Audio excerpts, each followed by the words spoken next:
Assalamualaikum warahmatullahi wabarakatuh.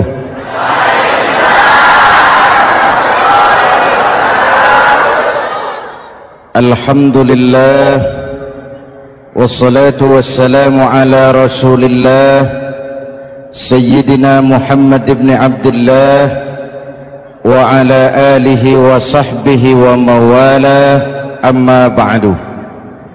Saudara-saudara kaum muslimin di seluruh tanah air,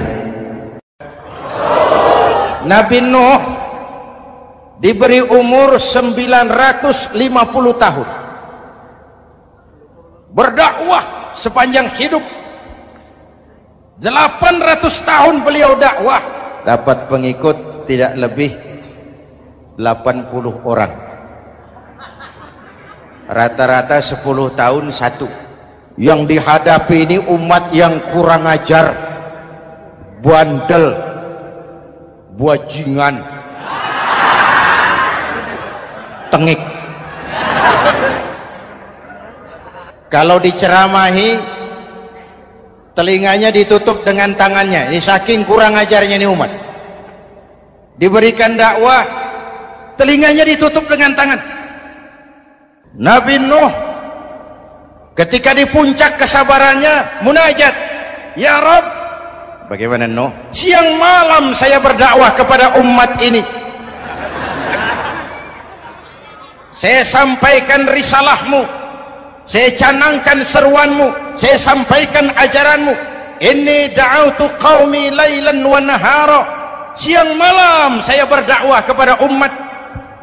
Wa inni kullama da'autuhum ja'alu asabi'ahum fi adhanihim, tiap kali saya sampaikan dakwah kepada mereka, mereka tutup telinganya dengan tangannya. Saya tidak sanggup menghadapi umat seperti ini, ya Allah. Habis mau kamu bagaimana Nuh? Sikat saja sudah semua ini, bikin mati saja. Nanti kalau punya anak, anaknya kafir lagi. Lebih baik bapak moyangnya, mbah-mbahnya sikat semua. Rabbi la tazar 'alal ardi minal kafirina dayyara, jangan disisakan orang kafir, habisin semua. Itu mau kamu? Iya. Buat kapal Nuh, nanti aku turunkan banjir. Dengan apa saya membuat kapal ya Rabb? Pakai kayu Nuh. Kayunya dari mana ya Rabb? Dari pohon tentu. Pohonnya belum ada ya Rabb, tanam dulu Nuh.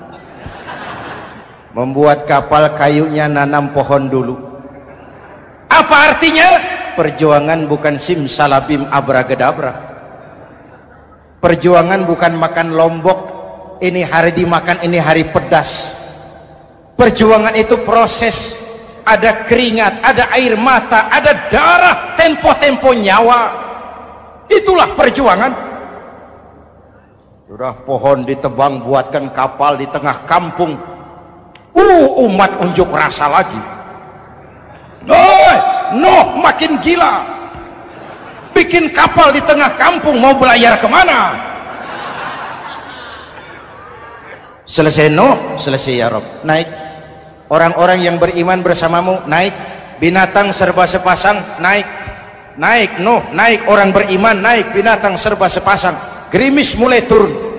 Setelah kapal semua terisi, Nabi Nuh kontrol. Sudah naik semua? Sudah. Nuh, Mas Bejo ada? Ada. Bawa painem, naik sudah, masuk. Oke. Kan'an anak saya ikut tidak naik kapal. Kami tidak lihat Nuh. Turun ke bawah. Ada Kan'an, kami tidak lihat Nuh. Naik ke atas buritan.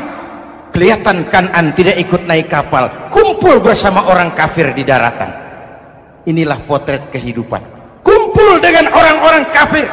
Berapa banyak anak-anak kita tidak mau ikut orang tuanya ke masjid, kumpul dengan orang-orang kafir di tempat maksiat. Nuh karena sayang kepada anak, dari atas kapal memanggil, ya bunayya irkam ma'ana.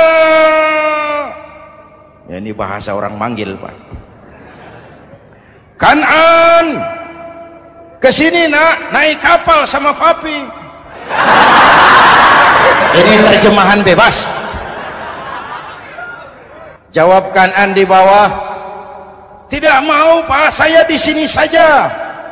Jangan nak, Allah sedang murka, akan turun banjir. Kalau datang banjir Bapak, sa'awi ila jabalin ya'simuni minal ma'. Saya akan naik ke gunung tinggi yang bisa menyelamatkan saya dari banjir. Kan'an naik ke gunung tinggi, gunung pun tenggelam dihantam banjir. Dalam puncak kepedihan, Nabi Nuh akhirnya sadar, ya Allah, kalau orang kafir tenggelam memang saya yang minta, tapi Kan'an kan anak saya. Nuh, anggap Kan'an bukan anakmu. Wa innahu amalun ghairu salih. Nuh sadar, akhirnya bilang, ana urid wa anta turid wallahu fa'alun lima yurid. Aku punya kemauan, kau Kan'an punya kemauan, Allah juga punya kemauan. Kemauan Allah lah yang akhirnya jadi kenyataan. Nek sekarang juga kita ngadepi musim banjir. Bukan banjir air saja, banjir peradaban-peradaban yang masuk ke negeri kita. Banjir maksiat, banjir munkarot. Kalau kita sudah ke masjid, kita sudah naik kapal, tolong kontrol anak-anak kita, tolong kontrol tetangga kita. Ayo naik kapal, banjir.